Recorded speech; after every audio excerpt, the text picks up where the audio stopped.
Hello friends, તો આજે હું એક સાપ વિશે માહિતી આપીશ. એ સાપ લગભગ દરેક વ્યક્તિએ જોયેલો હશે મોટાભાગના, પણ લોકો ઓળખતા નથી એને. અને આપણા ઘરના આસપાસના એરિયામાં એ વધારે જોવા મળે છે. અને ખાસ કરીને જ્યાં પાણીવાળો વિસ્તાર હોય, એટલે કે ભીનો વિસ્તાર હોય, ત્યાં વધારે જોવા મળે. તો હું તમને સાપ બતાવું શકો છો.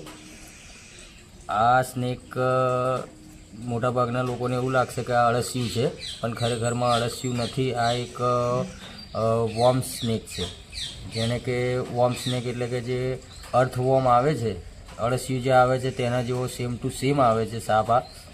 આ ટોટલી બિનઝેરી છે અને વધારે પડતા આપણા ઘરના બાથરૂમ અને જ્યાં વાસણ આપણે ધોતા હોય એવી જગ્યા પર વધારે જોવા મળે છે.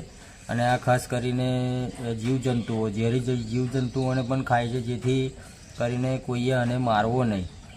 આ તમને લાગશે તો અળસિયા જેવું જ, પણ હું તમને બતાડું તો તમે જોઈ શકો છો.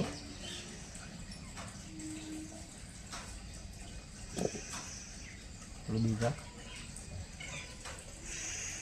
આ જુઓ, આની ખાસ પહેચાન કે આ તમે અડશો ને એટલે આ રીતના ભાગવાની કોશિશ કરશે.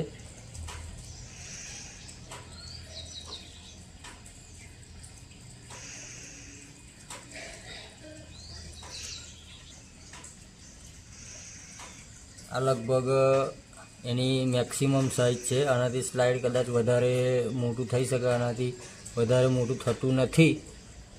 તો પ્લીઝ, જો તમારા આજુબાજુ ઘરની આજુબાજુ આવો સ્નેક જોવા મળે તો તેને મારશો નહીં અને તેને ક્યાંય વ્યવસ્થિત જગ્યા પર છોડી દેવો.